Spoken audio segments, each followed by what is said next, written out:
Hey everybody, welcome back. I'm Emily Moyer and this is Project Kids and this is summer camp day number 3. Michael Wan is with me. We have both just returned from some interesting travels. So we're going to kind of reconnect here and see what kind of interesting crossovers, mirrors, and reflections we've had through our experiences over the last couple of weeks.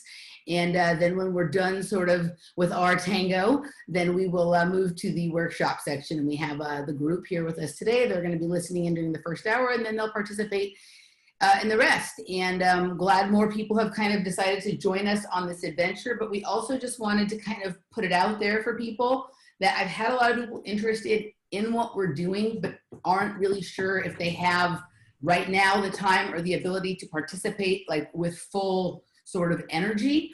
And at first we're kind of feeling our way through this as we go and kind of thought we really only wanted to have people who could participate fully involved from the get-go. But actually we've decided, I think it's okay for some people to sort of observe and see what's going on here and participate at the level they can. And then if they feel like they can kind of come in with further energy later, then that's great. So if you would like to join up with this, but we're afraid about the level of time commitment, feel free to contact me. I'll let you know how you do that. And you can kind of enter at your own pace. And when you feel like your time to jump in, then that we can work with that as well. So just wanted to let people know about that, that's kind of now open to anybody who really has a genuine interest in what we're doing here. All right, Michael, how you doing? I am doing well. I'm very excited to be here because so much weird stuff has been happening. And this is a place where I could talk about it with you and hear the weird stuff about you, and being in an audience of other people like, yeah, I've seen the weird stuff too. And what I'm realizing is that when you're not the only one noticing the weird stuff, when you are around a community of other folks who are like, yeah, I'm noticing it's getting weirder and weirder, then it's not so weird as much as it's like, okay, this is the normal. And then this is how we're like literally navigating through it. So I'm super psyched to be here. Awesome. You just returned this morning from your travels, and I gave you a little update on mine, but I'm excited to hear about yours, and yours are super fresh in your mind. So why don't we kind of start with what's been going on with you and sort of, sort of hash that one out, and then we'll revert to sort of my travels since I've had a couple days to reflect already. All right. And we'll go back and forth. So let me talk for like, I don't know, like maybe 10 minutes, and then I'll just stop wherever I am. So this is maybe about like a month or so ago, maybe even further back than that. Like I did a video or a presentation on just my YouTube channel, and I just put it out there like now's the time to like meet with people, and like, I didn't know who was going to respond, but me saying basically like, I'm open to like meeting with folks. And I heard back from someone. I heard back from someone who I had done a Starboard session for like maybe about a year ago. And Starboard is like kind of astrology, kind of a reading, but it's definitely like a personal thing. So I had a connection with this person, but I mean, and I knew them through like Instagram, I suppose, like, there's, I follow them, they follow me and so forth, but there really wasn't much more than that. And this person, they wrote back, they're like, hey, me and my husband, we've got like a small little place down in New Mexico, and we've got a small little place in Pennsylvania. And we split the year between the two. And, I've been following along on yours and Jenny's ride, and like, would you be interested in maybe coming up? We're in the process of building an earth house, and like, you can participate and all sorts of stuff like that. And that's like as much as I really knew. Like, there wasn't anything more than that. And we're like, I'm like, yeah, let's go for it. And so that was this weekend, like going to this person's place and not really having any sort of, expectation of like really who and what we're stepping into, other than, that little bit of what we have shared before and a willingness to do so. So it turned out to be just like a spectacular trip on like so many different levels. But what I want to like maybe begin the discussion is some of the weird synchronicities. I'm going to bring up two of them. So the first one is, and this ties in to what we do here, and so I guess specifically even like the whole the summer camp theme, because you and I have talked about quite a few times the our own summer camp experiences, and I think it was like last time we were together, maybe 2 times together.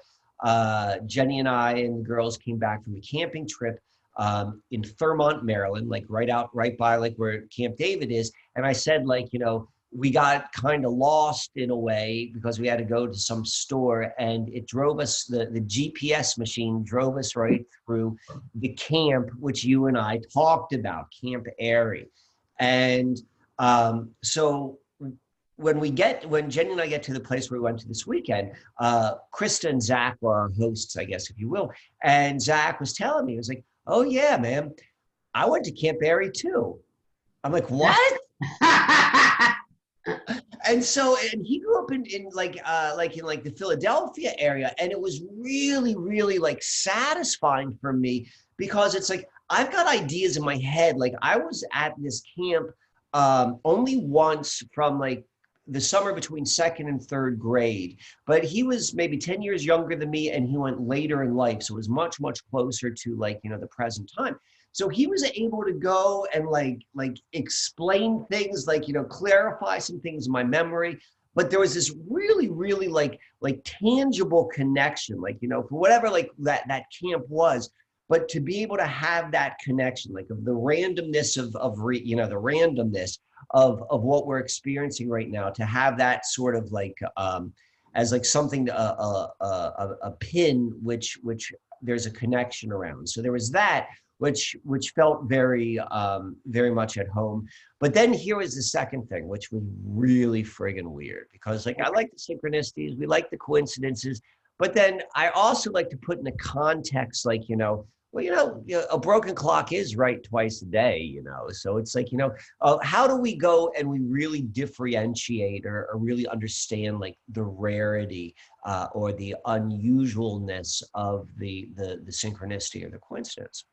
And so this one, we could do a little bit of the numbers, I suppose. But to back up, one of the things which Jenny and I like to do is I made reference to the starboard. And the starboard is really like a piece of art I made. It's a model of the heavens, of the zodiac. And I think the story I'm going to tell you is interesting because I know where you were, and there was an astrological flavor with that as well. But what we do with the starboard is we create a model, like a reflection of like what's happening in the heavens down on the starboard. It's like a map. It's like a play. It's like a game board. And I have different stones which represent the different planets, and you put them in relative relationship from what supposedly that is going on in the heavens. And so it's this kind of like ritual sort of thing, and we tend to do it on a regular basis, Jenny and I do, as it relates to the quarters of the moon. So it's a nice like kind of like way of just like whatever's going on, we do that. We drink cacao, and just kind of like, it gives us a grounding point amongst what's going on in life. And what we also do is we pick 2 cards. We have like 2 different decks, if you will. And like every time we sit down with the starboard, we alternate, like you pick from this deck and I pick from that deck. And what has been really cool, just because like I'm kind of like a notebook nerd, I love notebooks, and I keep track of everything in my notebooks. And I keep track of like, this is where we keep track of, this is the most recent one. This is like the location of all the planets. And then these are the cards we pick. I mean, you could go back and look at, this is like the previous amount. Like, we track everything. And what's nice about that is, particularly as it relates to the cards and the dates, is you start to see patterns. And what Jenny and I have been noticing really in the last 4 weeks is we've kept picking the same 2 cards. Like you could see right here. So we've got like one deck, which is like trees, like it's a Celtic deck, and it's all these different trees. This other one has to do, they're just like if you're familiar with the tarot, it's the major arcana. And starting Well, actually, there's two connections. We've seen the last 4 weeks, we've seen the same cards have been showing themselves, and they have been, Hi, they, Kitty. yeah. She comes up, she wants to play. The same cards have been showing themselves within the last 4 weeks for us, like in a really weird way. And like we keep picking the same two cards, and then the same thing happened. We picked the same two cards in the mid-March, March 14th and March 15th. We don't even know why we have March 14th and 15th in our book, but we can see it. We're like, I don't know why we would have ever done it 2 days in a row. So all that being said, and you could see it in the book, I suppose. Our host, we did it with our host. We did the ceremony with our host. We brought the starboard, and they picked our cards, the same two cards. And so I guess what I want to share, and like the whole lead up, and like what we're doing here with this group, and what we're trying to explore and trying to understand is like, the two who we went and met, Zach and Krista, like they're in it. Like, they also, like, from their own perspective, are really trying to understand like what's going on right now. And they've got some really, really interesting perspectives as well. But there is undoubtedly a connection, whether it's like me and Zach going to the same camp, us picking the same cards. But there is without a doubt in my mind, and I'd like to share a little bit later on in our conversation in other places, there is this network which is very much forming amongst, like, whether we want to call it like-minded, whatever is bringing us together, but it's happening. You and I have seen it in our own lives, but that's what I wanted to share, or I guess for what this weekend has been so far. Okay, so a couple of things that come up. So I'm just gonna kind of go sort of in the order that they came up. So first of all, like, obviously, like, this is growing between you and I and in some other relationships out there, but even in this group as well, the number of people in this group that have an Olive or an Olivia in their life, right? Like, it's got another one today, right? Like, it's very, very interesting. Right, there's a lot of people in here with same names. We have a lot of Michaels, we have a lot of Lauras, we have, right, like, it's very, like, there's something here. And I just watched, and I'm not going to get too far into it because it's going to be the subject of Conspiracy Cocktail next weekend, but some of this mirroring and weird stuff is like, I'm having some different ideas about what this could be. I watched a movie last night called Predestination. Have you seen this, Michael? No. All right. And I highly recommend it. I highly recommend Predestination. And it really warps the mind in terms of, like, understanding the certain sort of tango you have, like, with a certain person, right? In terms of, like, there's a point in time where maybe you were sort of destined to meet and connect, to understand not only who you are to each other, but who you are to yourself. Right, and the variety of ways that can be reflected and shifted over time, and the way that time plays into that, it's a fascinating movie. So I recommend everybody. Mostly, a lot of the people here come to Conspiracy Cocktail, so you're watching it anyway. But Michael, like, even based on what you're just saying here, please go take a look at that. All right, I just pulled it up to remember it. So okay. And then when we searched for that movie last night, there was another movie that came up right next to it.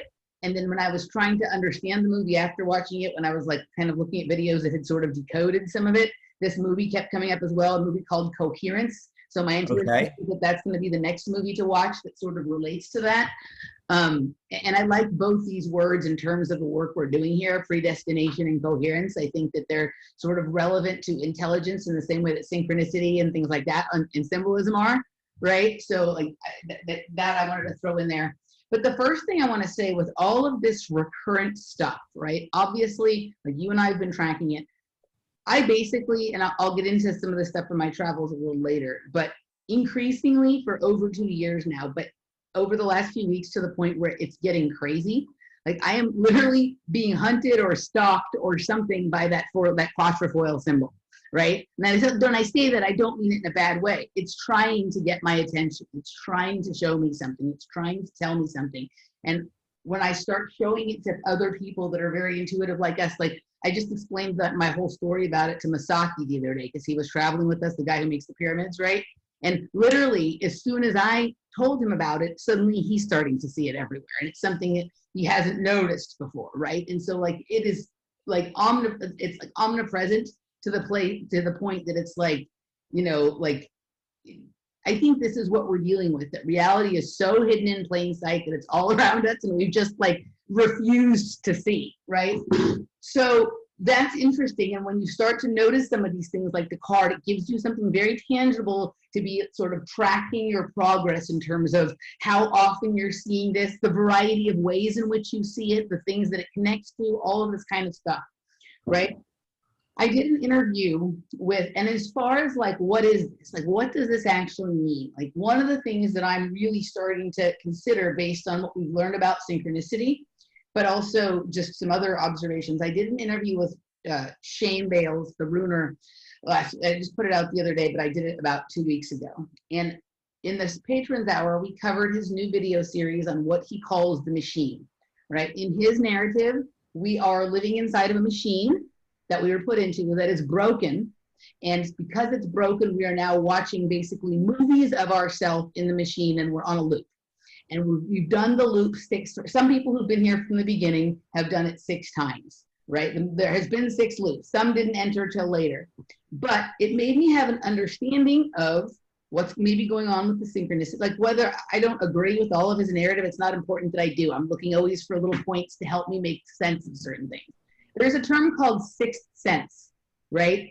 And this gave me a different understanding of that some of these synchronicities are like, we actually know something is about to, like, so like, for example, the easiest one that I give was the day that Laura and I like talked about grilled cheese sandwiches in the morning, and then I ended up behind the grilled cheese truck after I had even mentioned the grilled cheese truck to her that day, right? And I hadn't seen a grilled cheese truck in years. Well, maybe I've been here from the beginning and I've done this 6 times, and something in my mind already knew that I was going to see the grilled cheese truck that afternoon. So I started talking about wanting, like, you know what I mean? Like, almost like you're building up the appetite when you know you're going to have spaghetti and meatballs for dinner or whatever it is, right? So the idea that some of these symbols, the reason that we're starting to recognize they're so ever present is because all of this is we're, for some of us who've done this before, or who have been in projects, and all of our understanding of how we sort of judge and classify things is based on certain kinds of connections and symbols or whatever. Like, all of this is just starting to seem familiar to us in a way that it never has before, because we've done it so many times, or because like our skills are really sharpened now. We're ready to graduate, to refer to something you talked about even in your show with Greg, right? Like graduation, right? Like, we're at the spot now where like we're understanding that these are clues that we have left for ourselves to remember that we've done this before, or that we know what's coming next, or whatever it is, right? So those things kind of just came up as you were talking, and yeah, there's a gathering of people like around some of these ideas. And I think that like how we, assess who our people are now is very different than what it was before. Before it was like who you worked with, who you like lived in proximity to, maybe who you had the most things in common with in terms of like, you both like football, or you both do this, or what. That shit doesn't matter anymore. What matters is this: who else is right? What matters is who picks the same cards, who sees the symbol everywhere, right? Like, it's a different set of things, because we're in a game. The game has changed, right? And we're also, I think, in a much more vast game than we realized. I think for a lot of us, we realized at a certain point we were in some kind of game or machine or simulation or whatever. But like the complexity of it, and how involved that our own minds have been in like making the game complex and perpetrating the game and stuff like that. I don't think we all realized that from the very beginning. I think it's something that we're coming into more and more awareness of. And like now it's like, holy fuck. Like, this is a really interesting, like we talked about the other day, French braid of like parts and pieces from different levels and versions of the game, right? There is no just one reality. There's just just points where all the realities come together, right? There is no like one reality anymore, So anyway, go ahead. So let me play with that. So because that makes sense. And this is what I like is like, this is part of what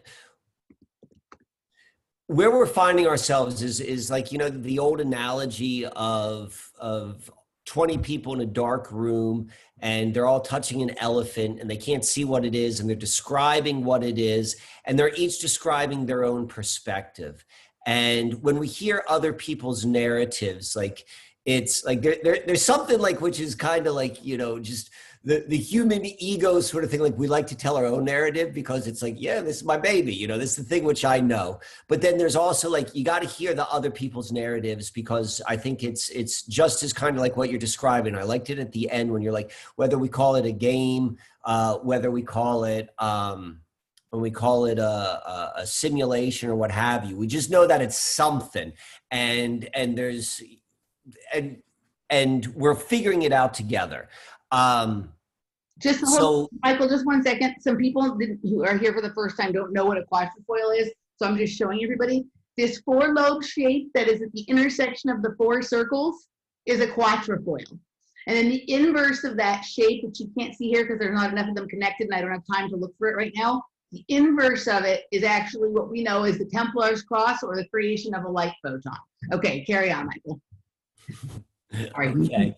So I like hearing Shane's perspective, and I like how you described it in terms of like his narrative. And I think we should all begin to start thinking about it that way, is like, this is my narrative and we're all coming up with the narrative of the same thing, because a big part of figuring this out is recognizing like there's not one narrative. Like we all got that piece, and we don't get caught up in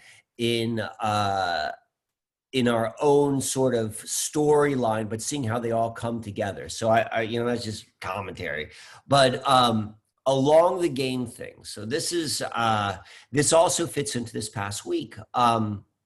So I do, you know, I do like sessions with people one-on-one. I call them Biomancy Sessions. And basically what I do is like, you know, I triangulate them. Like they tell me like some stuff in their real life and some stuff their astrology life, and then we talk. And then I draw connections, and really for the purpose so that it helps someone see their own lives in another way, in a way like, oh, wow, I didn't realize that. I was too busy living my life to see all the patterns.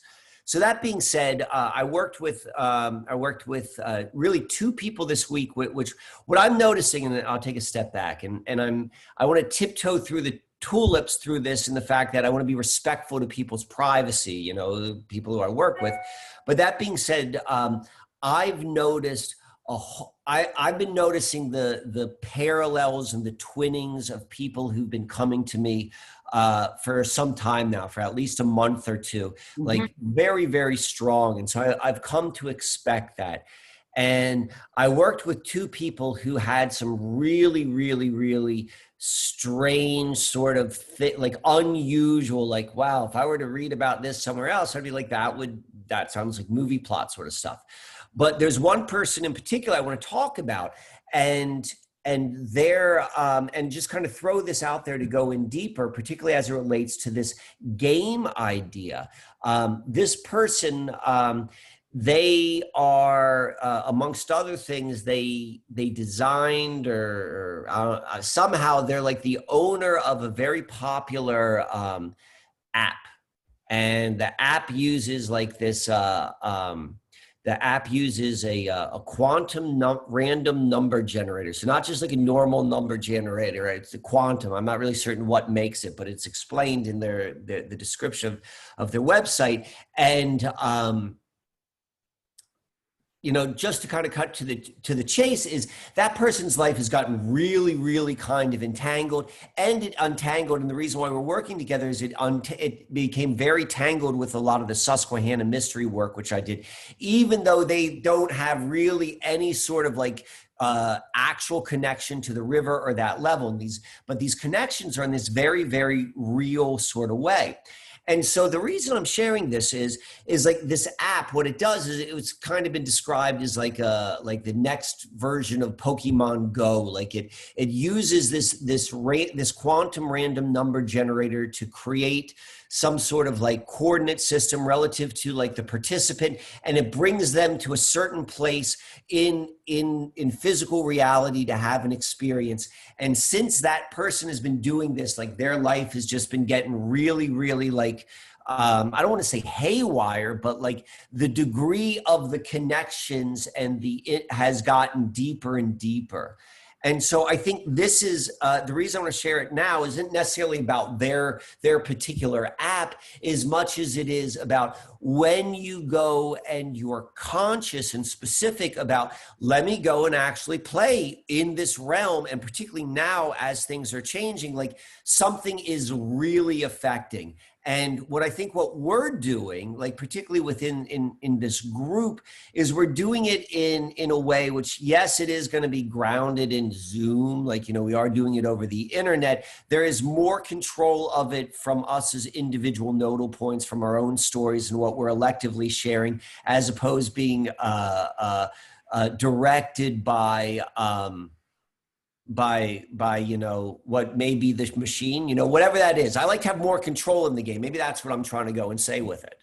Okay, so a couple of things come up. So first of all, right now it's grounded in Zoom, but one of the things that's been popping up for me is like, maybe we're supposed to create a real summer camp, right? Where people who like have all these weird notices and stuff like that, where we can come together instead of having our 2 weeks under the direction of bullshit that we're not fucking aware of or asked our permission for. We can have like the same level of weird experiences, but self-directed, right? Or something.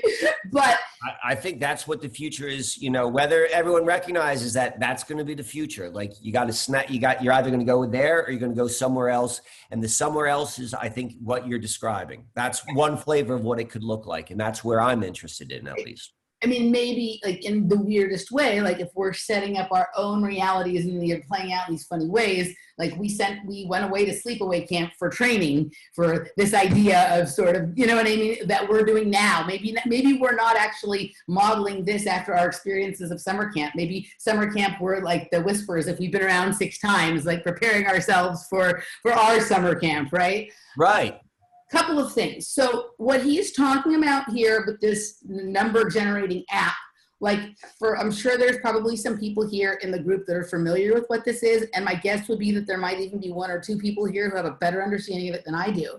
But if you know about the phenomenon known as number stations, right, that this was kind of quantumly generated numbers that were going out over ham radio, that people who had no other connection in their regular life would get to know each other based on getting to their ham radio at the same time every night, waiting for the numbers to be generated and trying together to figure out where these numbers were coming from and what they were the coordinates to, right? So this is what you're talking about is almost like just a updated version, a more advanced version of that. But this is something that's been going on for, I think maybe number stations have been around for 100 years.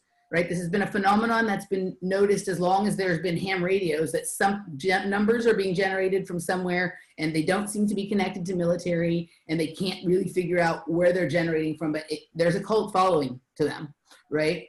And for people who want to have a better understanding of that, there is an episode of Fringe that's about number stations that goes into some other weird stuff that could be related to them as well.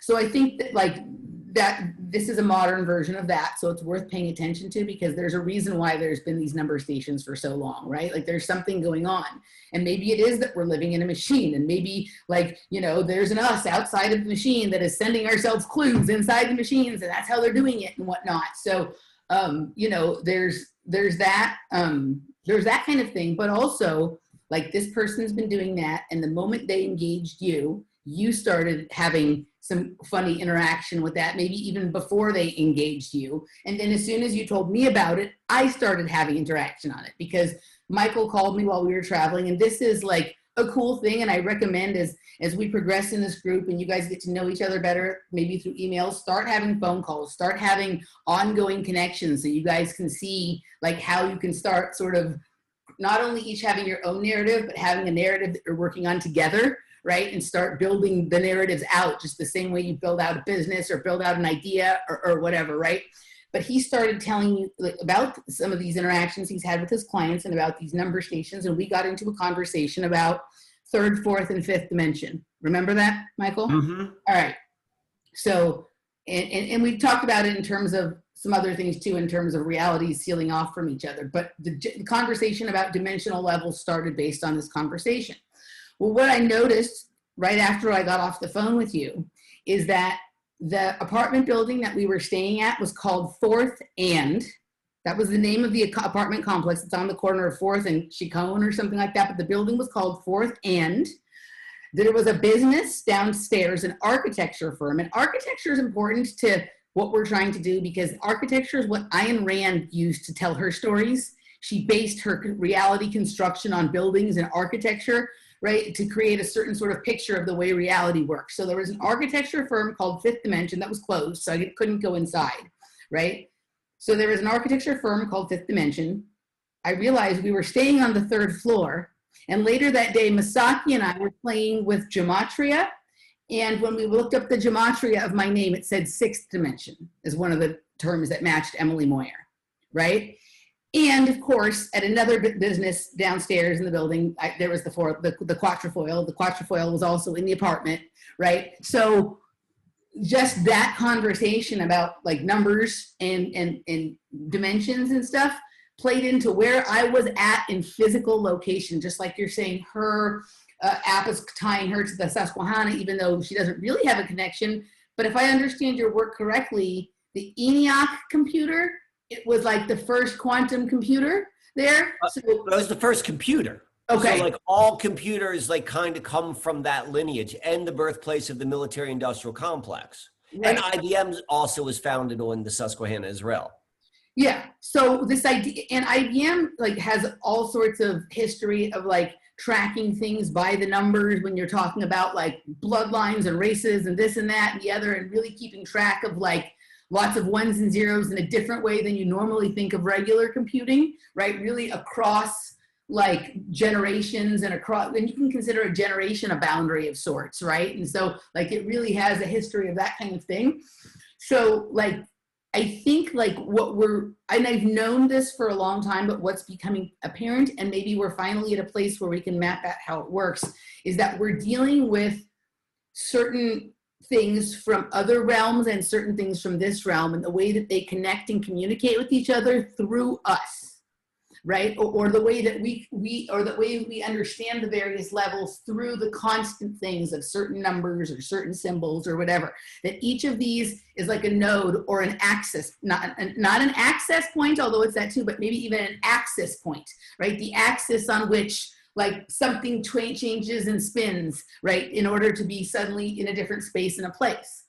And I'm going to get to maybe some more of the experience I had on my travels in a little bit, but the big takeaway that I had, I started the first day of the trip and I thought about it all through, and I didn't really talk about it too much to anybody while we were there, but the big takeaway for me, and this goes to all the stuff we're talking about, right? We have to stop worrying about whether something, or spending a lot of time like arguing or thinking about whether something is good or bad. This goes for symbols, this goes for technologies, this goes for like people sometimes, and we have to start understanding how they work, right? How does it work? Because when we're like, oh, I'm not going to pay attention to that symbol, it's bad, the Freemasons use that symbol or the this or the that or whatever, like we're not even understanding what they use it for. And one of the things that with this way this symbol is stalking me, like I feel like the symbol, and other symbols too, other sigils, but this one seems to be omnipresent in a way that is just unbelievable to me. And I can go into some more of that later about why I think that is and where I've been seeing it. It's used heavily in this Predestination movie, right, that I saw.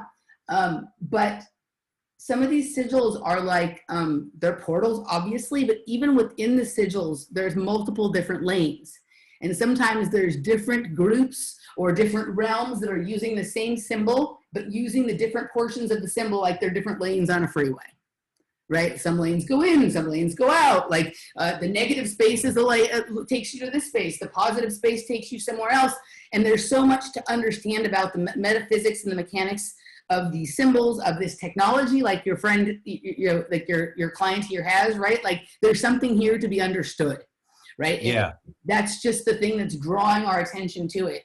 And so like, and I even was getting some of this from Robert gave it like an astrological forecast for the next 10 years, right, at the conference.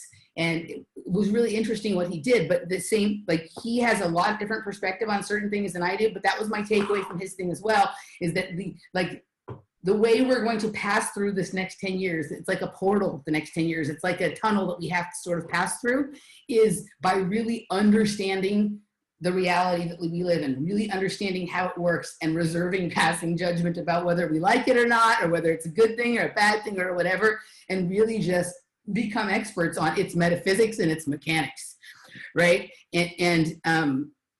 Yeah, so, and that's, you know, kind of like, even though there's things about, you know, maybe Shane's narrative that like, don't maybe match up with mine, it doesn't matter. If there's like items of, if there are like artifacts that are present in his and present in mine, it means it's like, you know, and other people's too. If we're finding some that are in all of these various people's narratives, it's a universal artifact that's in every reality for some reason. How is it being used? Yeah. I like that a lot. The idea of like that being one of the key navigation points is if it's universal, like if you're seeing it in the different places, regardless of how it's being used. Yeah, the thing about this symbol, and this is like, this one just came to me yesterday and I haven't even said it to anybody, right? I've been spending a lot of time thinking about this symbol, but it's everywhere, right? In this movie we watched yesterday, it was present in a very important way for someone with my background and probably yours, and I'm gonna let you see it and understand that part on your own and the other people here. But I remembered where the very first place I ever saw this symbol was. Right back a long time ago when I was a kid, and I didn't recognize its importance, but if I can think back to the first place I ever saw it, do you know where the first place I ever saw that symbol was? Where? Cement blocks. Mm-hmm.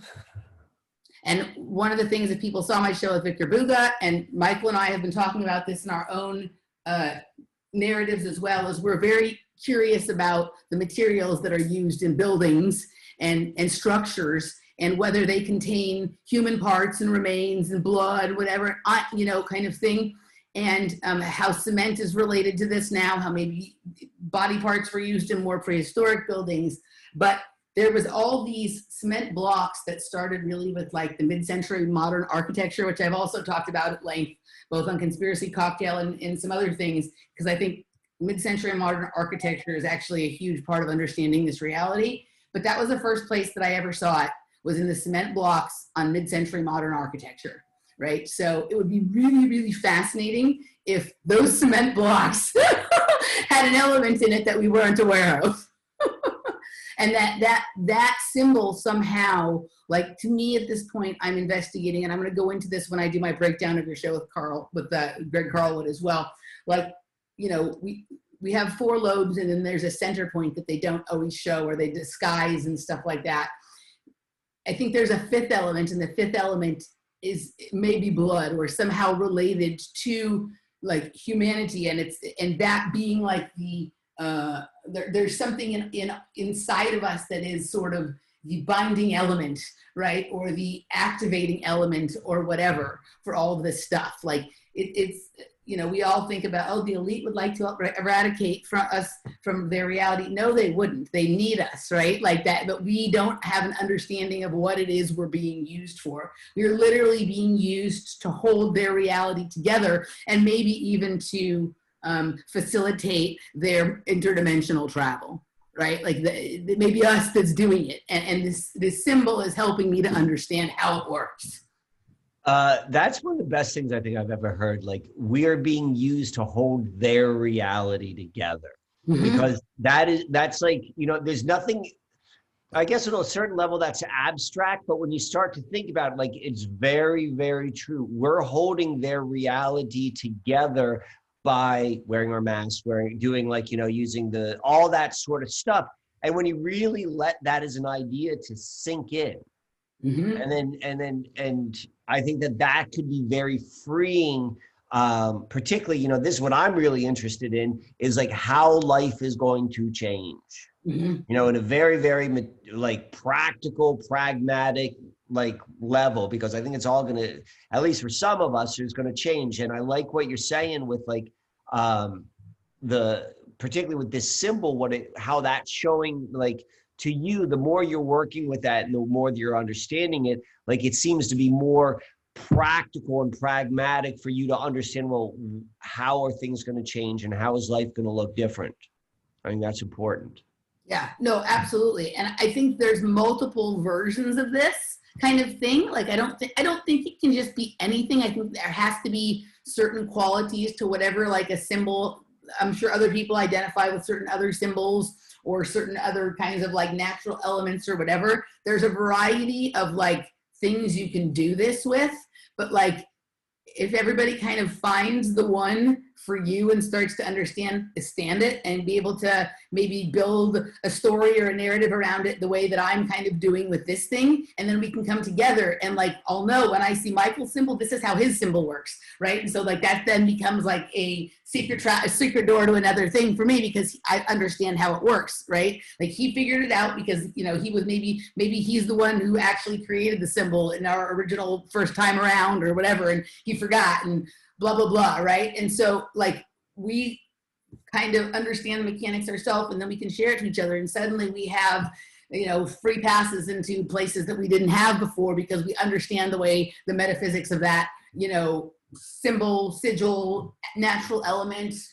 location, whatever works, right? And suddenly, like, I mean, that's a lot of what, you know, the elite who are supposedly controlling our reality, like how they have their hand up on us is because they know where certain spots are. Like, but look at all this work you've done with Susquehanna, right? Like, you're spending at this point 10 plus years sorting this out, right? Like, there's some people who are born into their families where they're just told, that's just told to them, like, that's the story, that this is how this works, just like our parents teach us how the dishwasher works or whatever. Like, this is how this works, and when you're trying to make something happen and bring it from an idea in your head into reality in the world, you go there and you use this energy and blah, blah, blah, right? We're sorting this stuff out for ourselves, and we can start sharing it amongst ourselves as the lore, as the knowledge, as the information to be passed on and around to the people who are part of your crew. They have your crew, we have ours, right? They have their crew, we have ours. And yeah, I'm really starting to see though, how like you don't actually like need necessarily a physical key to a door. You just need to understand how to, and I've known this since my dancing time, right? But you really need to understand how to align yourself with the geometry of that door lock. And then you can sort of, same thing, right? Somebody else can come and make you a new key. They don't have to have your key. We can do this in a number of different ways. It can be accomplished through movement. It can be accomplished through certain chemical makeups, all sorts of sound, whatever, right? But you have to have the understanding of how it works. And as long as we either think something is wonderful and don't see its shortcomings, or think something is terrible and so push it out of our thoughts because we're afraid of something terrible, we are failing to understand how it works. Yeah, that's a nice way of explaining it. Yeah. So, all right. So, do you want to hear about my travels a little bit? Or definitely. Okay. Well, can I do one quick? Let me just go. Can I show you a couple pictures? Yeah. You want to see some pictures? I loaded these pictures. I'll show you what it looked like, so then you can have an image in your mind, and then we could drop that and we'll move on. So let me go see where my pictures. Oh, can you enable me to share some photographs? Yep. Let's see, advanced sharing options, all participants. Go ahead. All right. So where am I? All right. So this is where we went. So this is where this place, like, and this kind of ties into like what we were talking about in terms of like being able to enter through or unlock doors through this reality, these invisible kind of locks and keys, because this experience just came out of nowhere. So I didn't know these people or anything, and we get invited to come up, and this is what I want to do. I want to travel, meet, and have these other experiences. And this is where we go. They're building this earth house right here. This is the earth house. We get to go and spend maybe a couple hours helping them build this. We're staying in these fantastic 1950s campers, which are in mint condition. We learn all these skills. We're having fun. That's me right there. And we're building things with the most general, with our hands, with the most simplistic materials, just dirt, water, and straw. And we're making these homes. And Yeah. so when I go and I see that what starts as an idea, like has turned into this type of actual experience, like not just with like what you and I and Laura and Jenny have experienced and everyone else here, but then in these other places, like this is what to me, like the unlocking and the stepping into this other reality. And as we're going to go and as maybe Robert says, like as we go through this tunnel of the next 10 years, this is what it's beginning to look like. Yeah, no, absolutely. I love that. I loved how like the fingerprints are part of like what the wall looks like, the decor of it. That's great. I also like, so what is it? It's grass, mud, what else? It's straw, water, and dirt. Interesting. Okay. So yeah, I like that whole thing, and I like those Airstreams. Those are from that same mid-century modern period in the 50s, right? Like it's just, That's what I wanted to say. So, okay, so let me go show you this one thing that I forgot about that. So you mentioned the mid-centuries. So the woman whose house it was, she makes miniatures. That's her kind of like online business. mhm. And all she wants to do is like this house. She built this house. You see all Oh, this stuff right here? yeah. Let me see. Like, and all she does is she wants to go and work with mid-century miniature stuff to put in these houses. And that's what we were talking about this morning, about how much she wants to like really focus on like her next line of what she sells is like all of these mid-century inspired wall hangings for miniature houses, and it's all done in scale. And so when you started talking about like the shapes in the mid-century, I was like, well, there's another one of these connections, and she's playing with it in this very, very different way, but it's this very like it's the same thing. Well, so one of the things that we've been talking a little bit about tiny house living as well, which is for some reason I've always been obsessed with tiny houses, even though sure I can see the idea that they're trying to get people used to like living in tiny little compact spaces and not having all this room and the globalist nonsense version of it. But I think there's something interesting about like just having only the things that you need sort of arranged into a model that really works for you, but maybe not would work for somebody else. And it's like very personalized and whatnot. So we've been talking about tiny houses too. And when we were talking, I was just thinking, oh, it would be cool to have like a mid-century modern tiny house. But you're talking about her doing these kinds of designs. I love the mid-century modern stuff. It's quite fascinating.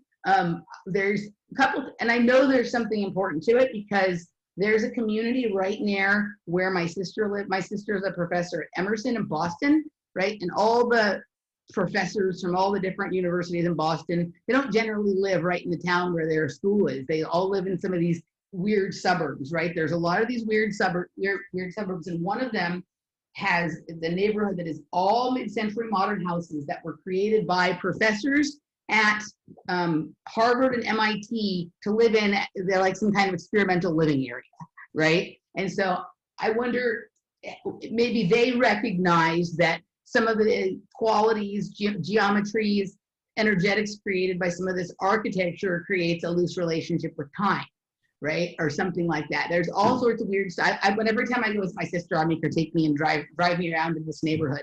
I've also talked a lot about mid-century modern architecture in terms of Palm Springs, where I spend a lot of time and have a lot of interesting experiences.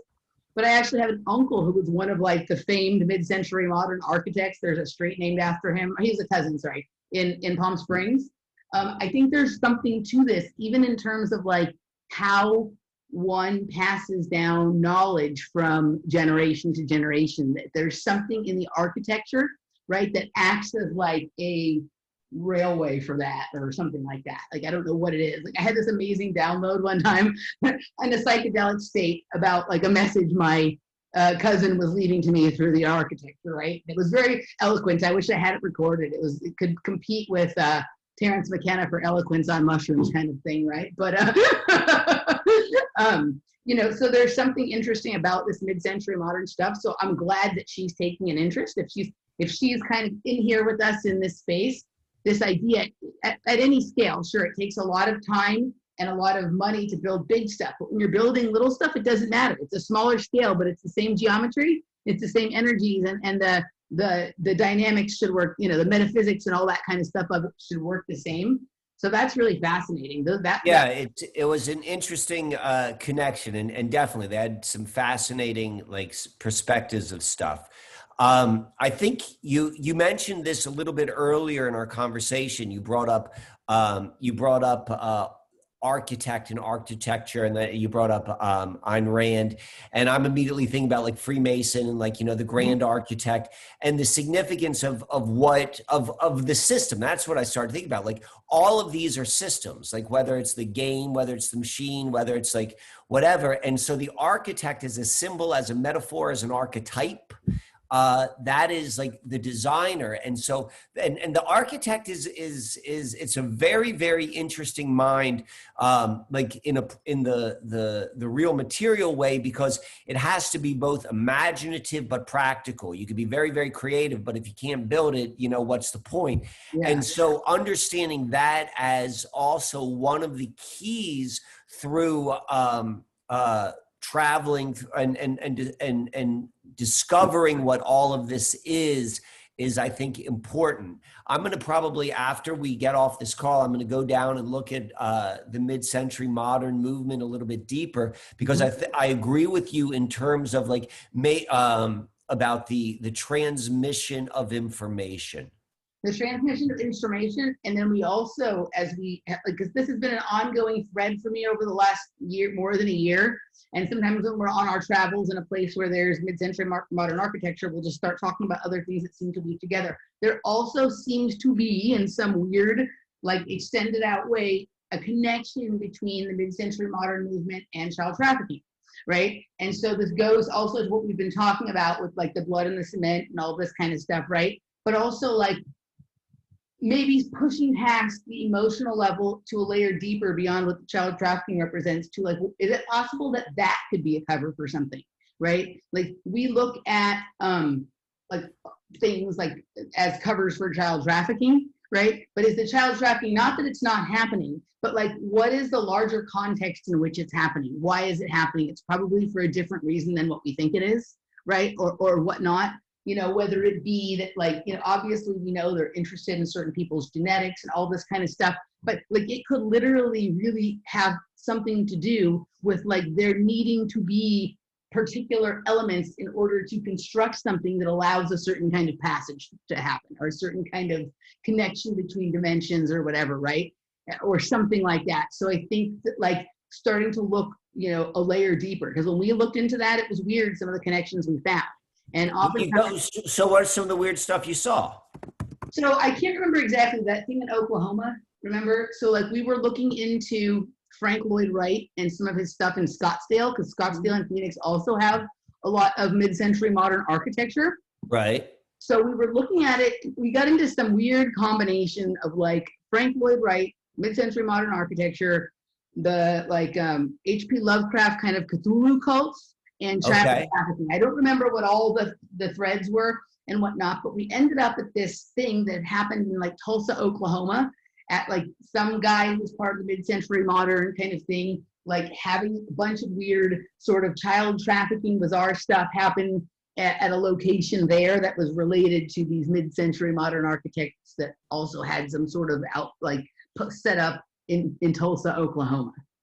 Right? Like it was just weird because we started with one thing and ended up down this path, and you know, weird connections to all this kind of stuff. I don't remember all the threads. I think we may have some of it saved in text as we were going through it. Like this is what I do when we go on vacation. We just go to a place and suddenly like I'll remote view something or whatever, and then we're researching what I'm remote viewing and finding tie-ins to what we just saw, and then we're off and down the path, right? But what happened in Tulsa sounded very similar to what was going on in Chatsworth. Now, Ayn Rand was living in Chatsworth. She was basically living in Porter Ranch, which didn't exist as a name of a town then. It was like the area where Northridge and Chatsworth come together, right? But literally, she was living in a house that was created by a different mid-century modern architect. I can't remember which one right now, like it was Newman or I forget which one it was.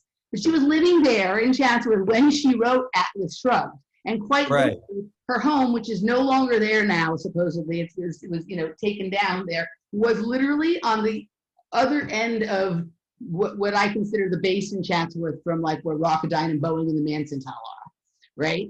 So there's something about that. And she talks, there's an article in like the Chatsworth newspaper about like what she was doing there and why she was living there and why she left and whatever. But she wrote the bulk of Atlas Shrugged when she was living there. And I didn't even know she lived in Chatsworth until Andrew Mishago told me that. But, you know, like that was kind of a fascinating find on mine, because when I was a kid, I was obsessed with that book. When I was like 16 or 17, like I was literally obsessed with that book. And what I got from that book was much different than what all the people who are obsessed with Ayn Rand seem to have gotten from that book.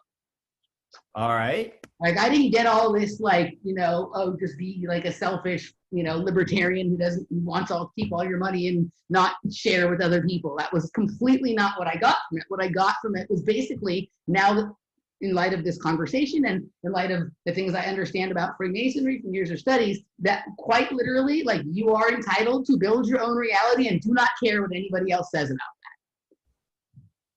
Right? Like that was what I got at that young age, not understanding at that point what was happening here. For me, it was just like, oh, I can do whatever I want, but not in a way like, oh, don't care about other people. In a way of like, as part of being here, if you are here, you are entitled to literally construct your own reality and then live in that, right? And you don't have to listen to what anybody else says about whether that's practical or a good idea or whatever. By being here, you're entitled to do that, right? Kind of thing. That was sort of what I got from it at that young age. And you know, people, my dad would make really weird remarks about me liking Ayn Rand, and I couldn't understand it because I didn't understand politics when I was 16. I didn't understand that like she was considered far right and my family was left. And so that was like, you know, I didn't know. I was like, why does everyone think it's weird that I like Ayn Rand? I'm like, this is a great book. This person does whatever they want and they're sort of flippant with it and they're not necessarily hurting other people, but they're like, eh, this is my reality, I'm doing it. You know what I mean? Right. Yeah. All right. Well, I think there's something there, but do you want to go and tell me more about like now your trip? I want to get a little bit of that in our first hour. All right, so let's get a little bit of that in, and then we'll break and whatnot. So yeah, it was super interesting. You know, we talked in our last show we did together about sort of how traveling has changed during this time, and how, you know, we're going to have to pick and choose how we do it and who we want to be around and all that kind of stuff. And it was interesting. Like the actual airplane travel was not as crazy or anxiety making as like I kind of thought it could be, right? The airport was really no weirder than it normally is. In fact, maybe it was like less tense because there was less people there. There was no weird and no new weird levels of security or people policing you or anything else weird with the TSA. It literally was just people were wearing masks. They weren't even enforcing social distancing really. Like they had the little dots on the floor, but like nobody was really doing them and no one cared, right? So you go in the airport and like some of the restaurants are closed.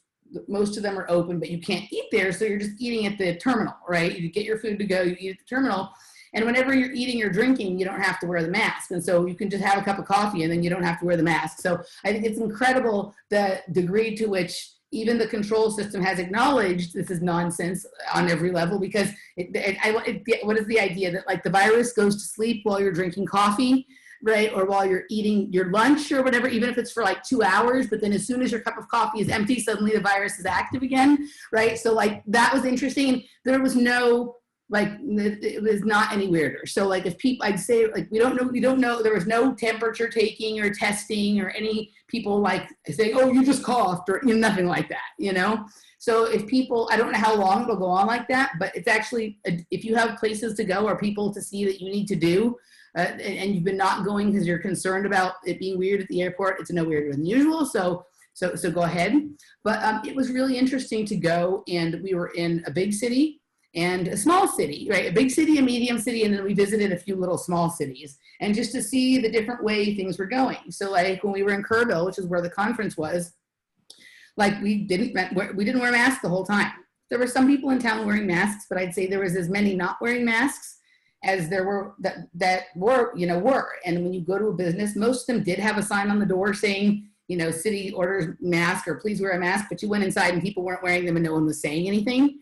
And it was just kind of, life was almost felt normal there. When you said there was a one weird liquor store, but in general, it was like fairly normal. Like we were able to go a few days without any of the nonsense kind of thing. And that was kind of interesting to have that experience, because we're here in Los Angeles where the lockdown started long before really anywhere else. Mm-hmm. so that was interesting. And then in, you know, the small towns we went to, same kind of like same thing. I didn't see very many people like in Wimberley or whatever with masks. Just everyone seemed to be like, yeah, there's this thing going on, but whatever, right, kind of thing.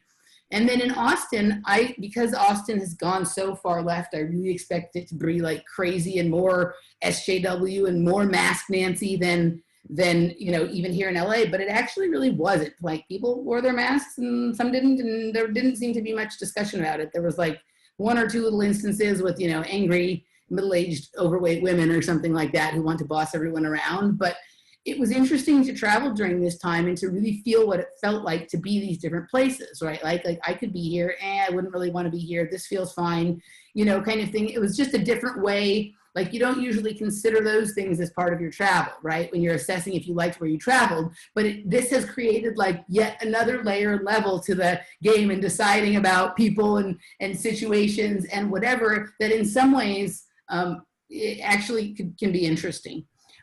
It was interesting to be around such a large group of people, because I went to the conference and that's a large group of people that you're with for several days.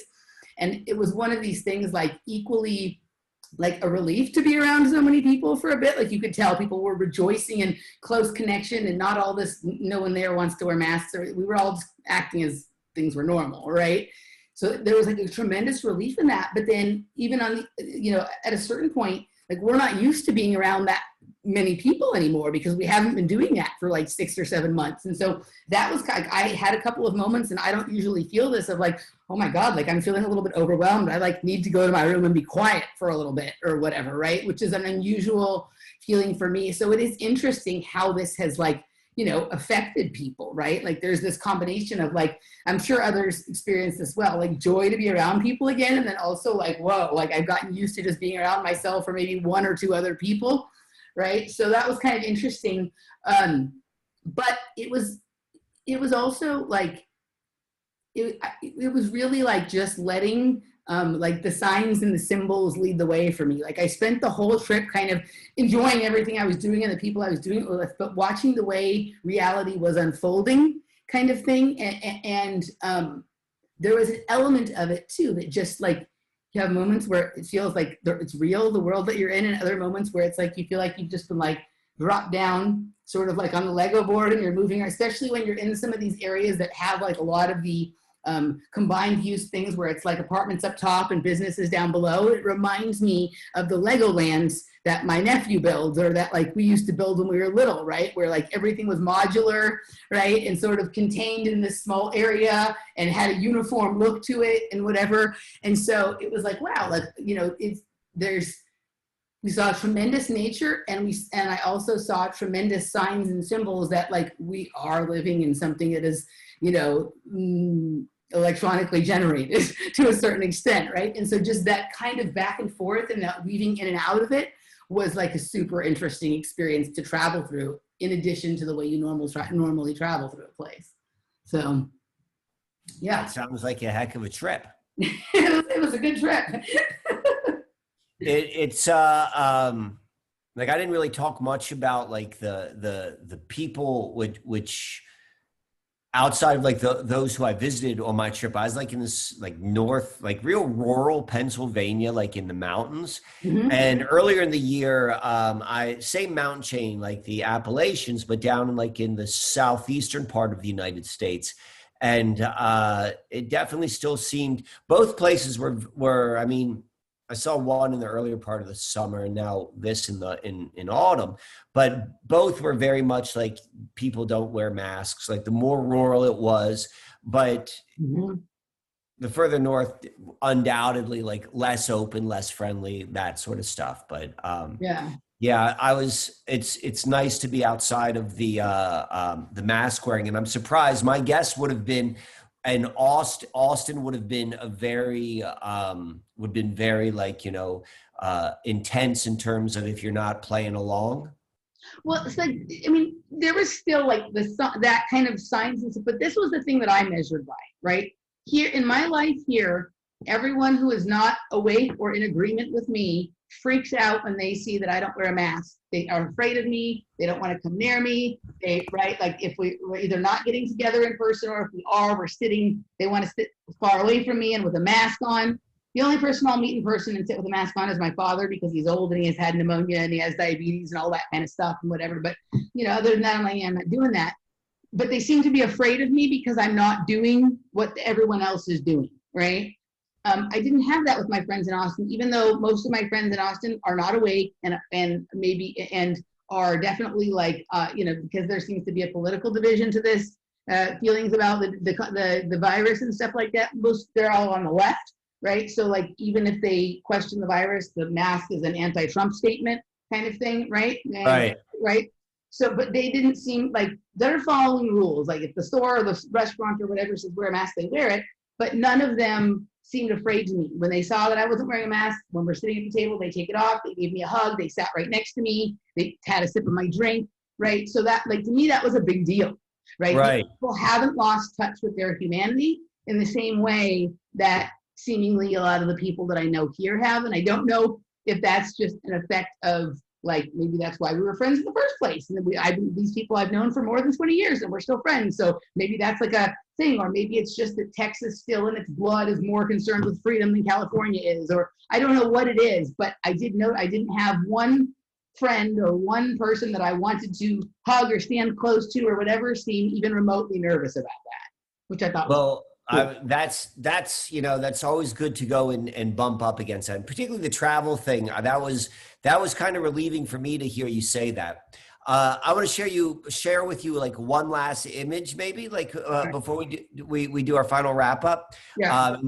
I totally forgot about this. And like, do you remember the movie Invasion of the Body Snatchers? Mm-hmm. I never saw it, but I remember. So Invasion of the Body, and I'm going to go back and look at this because I want to go and I think there's going to be some good stuff in there. And I believe there are 3 versions. There was a 1950s version, there's a 1970s, and a 1980s, and possibly a 1990s. And so whenever you go and you see like the same story is like constantly being reintroduced, that's something that you got to understand about the programming for whatever the system is. So this is one of the most famous images from the 1970s version that this face right here. Do you see that? Yeah. Okay. So do you recognize the actor? Donald Sutherland. Donald Sutherland. So in the whole thing with Invasion of the Body Snatchers, and like, not to get into like the whole plot, but the people were becoming something else. And when they recognized that there was still like an original human who had not become what they were being snatched into, all of like they were called pod people. Have you ever heard pod people? This is where that term comes from. You became a pod person. They would point their finger at the person who wasn't a pod and scream. That's what the Donald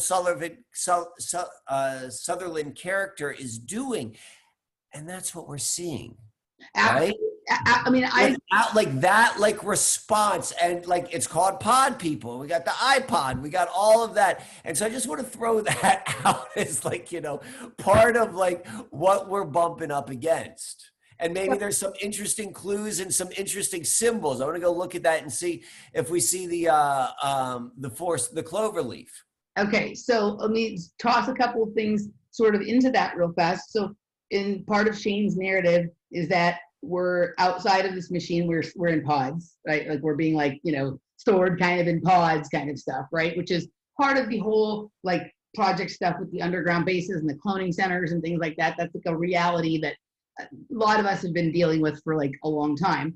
But I've talked about this, what you're talking about. Like I think you talked about it on the show with Nish. At some point, not having nothing to do with the virus or being afraid of that, we may all choose that we don't want to go out of our house, or maybe we may want to wear a mask because they're going to recognize there's something different about us. And if something bad is happening, they're going to think it's us doing it because they're all the same now. And there's just these few outliers, right? And this also goes to a conversation I had with Sophia recently.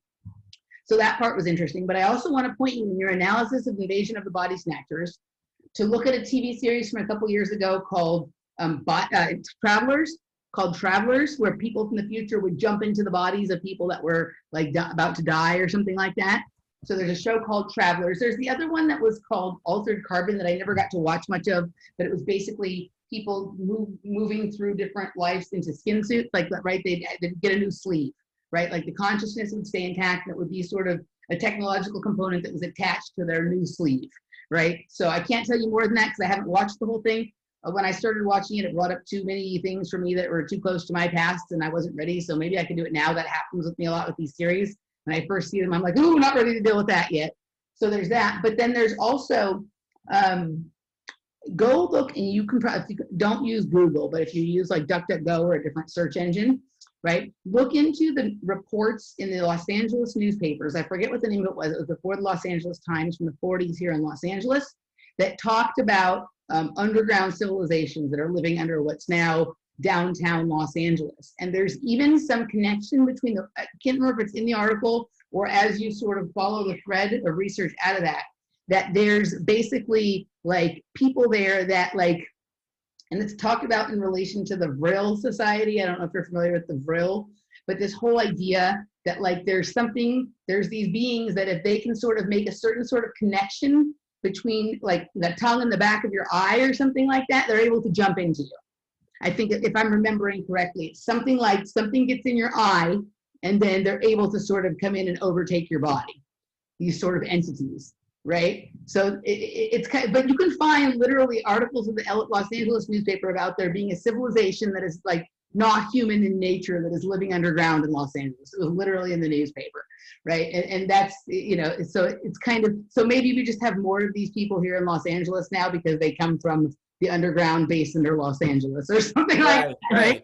Does that tie into like the whole thing with where they did the tunnels from when they're talking about the kindergarten sort of all of that sort of stuff from like the 80s or 90s, and I remember preschool stuff.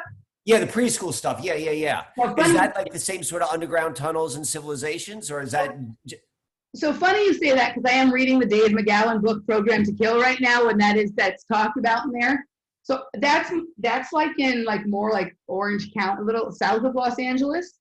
But yes, it could be part of the similar kind of thing. But actually, what this is the subway system here in Los Angeles has popped up very quickly, right? And even Elon Musk in some of his work is using these underground systems here in Los Angeles, and he's even acknowledged that he didn't have to build them because somehow the tunnels already existed. Huh. They're ancient tunnels, and sometime with you, I've talked about this before, but it would be very interesting to go through this with you. I'll detail to you the first night when I lived in the apartment building downtown, and what I discovered the very first night that I lived there, right? And it's very weird. It's related to the movie They Live, right? Which kind of deals with some of this kind of stuff too. But no, it's very like, I think this is partly why the underground dance music scene in Los Angeles is so weird and so interesting, because I actually think that like this is a spot where people from different realms come together and, you know, spend time in this environment together. I've literally watched people come into the party out of holes in the wall from underground, right? Like weird stuff happens there. You know, there's lots of interestingly named groups who throw parties in Los Angeles, like Sublevel, right? Incognito, Droid Behavior, right? Like, you know, like it's whether it's conscious or subconscious, it's referring to some interaction that's going on. Right. And so, yeah, so but you might find some of this underground civilization in Los Angeles stuff pretty interesting. All right, I'll go look into it. Yeah. All right, cool. But yeah, maybe I'll go through the story of They Live in my apartment downtown with them sometime and see if you extricate even any more threads than I already have from this one. All right, anything else you want to say before we wrap up the public segment?